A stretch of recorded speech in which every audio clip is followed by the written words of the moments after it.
नमस्कार। आध्यात्मिक चर्चा में आप सभी सुधी श्रोताओं का हार्दिक स्वागत।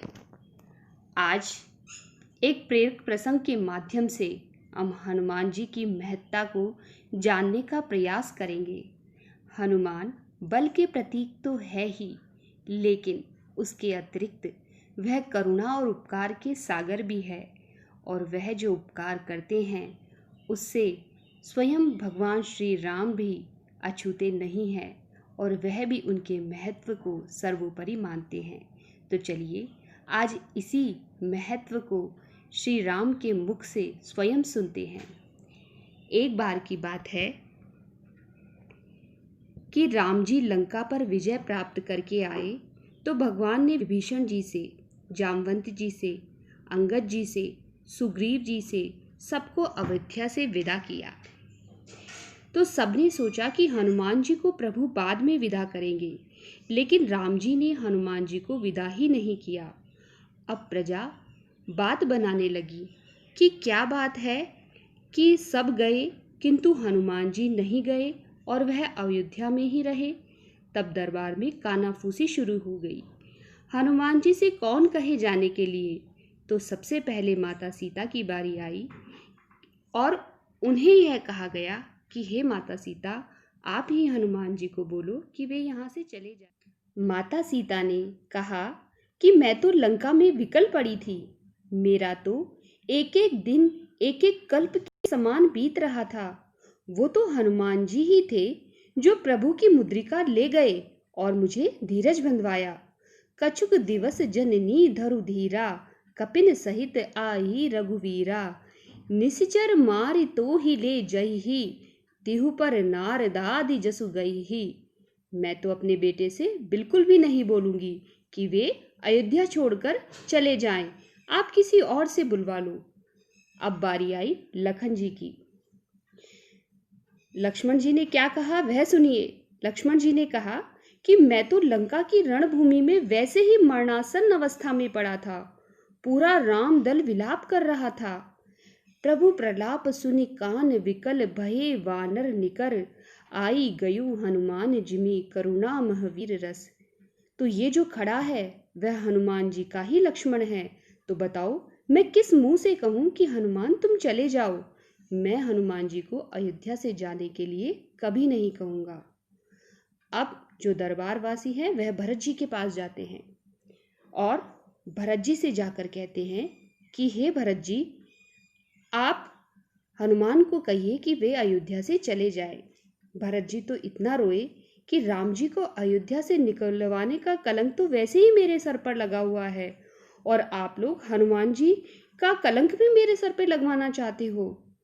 और दूसरी बात यह है कि बीते अवधि रही जो प्राणा, अधम कवन जग मोहि समाना। मैंने तो नंदीग्राम में ही अपनी चिता लगा ली थी। वो तो हनुमान जी ही थे जिन्होंने आकर के मुझे खबर दी और मेरे प्राण बच गए। रिपुरन जीति सुजस सुर गावत, सीता सहित अनुज प्रभु आवत। मैं तो बिल्कुल नहीं बोलूंगा हनुमान से कि वे अयोध्या छोड़कर चले जाए। आप किसी और से बुलवा लीजिए। तो इस तरह से भरत जी ने भी हनुमान को अयोध्या से जाने के लिए नहीं कहा, और वे हनुमान जी की कृतज्ञता स्वीकार करने लगे और भावुक हो गए। अब बचा कौन? सिर्फ शत्रुघ्न। लोग गए और शत्रुघ्न से विनती की। शत्रुघ्न भैया, जैसे ही सबने उनकी तरफ देखा तो शत्रुघ्न भैया बोल पड़े, मैंने तो पूरी रामायण में कहीं नहीं बोला, तो आज ही क्यों बुलवा रहे हो, और वो भी हनुमान जी को अयोध्या से निकलवाने के लिए, जिन्होंने माता सीता, लखन भैया, भरत भैया सबके प्राणों को संकट से उबारा हो। किसी अच्छे काम के लिए कहते तो बोल भी देता। मैं तो बिल्कुल भी नहीं बोलूंगा। अब बचे तो कौन? स्वयं मेरे राघवेंद्र सरकार। माता सीता ने कहा कि प्रभु, आप तो तीनों लोकों के स्वामी हैं, और मैं देखती हूँ कि आप हनुमान जी से सकुचाते हैं, और आप खुद भी कहते हैं कि प्रति उपकार करो का तोरा, सन्मुख होई न सकत मन मोरा।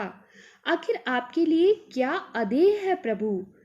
राघव जी ने कहा कि देवी मैं कर्जदार जो हूँ हनुमान जी का, इसलिए तो सन्मुख होई न सकत मन मोरा। देवी, हनुमान जी का कर्जा उतारना आसान नहीं है। इतनी सामर्थ्य राम में नहीं है जो राम नाम में है, क्योंकि कर्जा उतारना भी तो बराबरी का ही पड़ेगा। यदि सुनना चाहती हो तो सुनो कि हनुमान जी का कर्जा कैसे उतारा जा सकता है। पहले हनुमान विवाह करे, लंकेश हरे इनकी जब नारी। मुद्री ले रघुनाथ चले, निज पौरुष लांघी अगम्य जे वारी। आई कहे सुधि सोच हरे, तन से मन से होई जाए उपकारी। तब रघुनाथ चुकाई सके, ऐसी हनुमान की दिव्य उधारी। तो हे देवी, ऐसा हो नहीं सकता और हनुमान का कर्जा उतर नहीं सकता। देवी, इतना आसान नहीं है हनुमान जी का कर्जा चुकाना। मैंने ऐसे ही नहीं कहा था कि सुनु सुत तो ही उरिन मैं नाही। मैंने बहुत सोच विचार कर कहा था। लेकिन यदि आप कहती है तो कल राज्यसभा में बोलूंगा कि हनुमान जी कुछ मांग ले। दूसरे दिन राज्यसभा में सब एकत्र हुए। सब बड़े उत्सुक थे कि हनुमान जी क्या मांगेंगे और राम जी क्या देंगे। राघव जी ने कहा कि हनुमान, सब लोगों ने मेरी बहुत सहायता की और मैंने सबको कुछ न कुछ पद दिया है। विभीषण और सुग्रीव को क्रमशः लंका और किष्किंधा का राजपद दिया, अंगद को युवराज पद। तो तुम भी अपनी इच्छा बताओ। हनुमान जी बोले, प्रभु, आपने जितने नाम गिनाए उन सबको एक पद मिला है और आप कहते हो मैं मम प्रिय लक्ष्मण ते दूना। तो फिर यदि मैं 2 पद मांगू तो? सब लोग सोचने लगे, बात तो हनुमान जी ठीक कह रहे हैं। राम जी ने कहा, ठीक है, मांग लो, मैं तुम्हें 2 पद ही दूंगा। सब लोग बहुत खुश हुए कि आज हनुमान जी का कर्जा चुकता हुआ।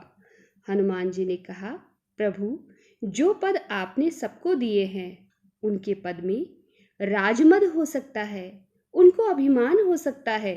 तो मुझे उस तरह के पद नहीं चाहिए जिसमें राजमद हो, जिसमें अभिमान की शंका हो। तो फिर आपको कौन सा पद चाहिए? राम जी ने कहा। हनुमान जी ने राम जी के दोनों चरण पकड़ लिए। प्रभु, हनुमान को तो बस यही 2 पद चाहिए। हनुमत सम नहीं कोई बड़ भागी, नहीं कोई राम चरण अनुरागी। ऐसे मेरे हनुमान हैं जो श्री राम जी के चरणों के अलावा किसी और चीज की अभिलाषा नहीं करते हैं। तो इस तरह से जो हनुमान का कर्जा है वह स्वयं श्री राम पर है, तो फिर सामान्य जन की तो बात ही क्या। इसलिए हनुमान स्मरण करे और अपने कष्टों से मुक्ति पाए। भगवान हनुमान सभी भक्तों की नित्य रक्षा करेंगे। इसी दृढ़ विश्वास के साथ इस चर्चा को यहीं संपूर्ण करते हैं। धन्यवाद।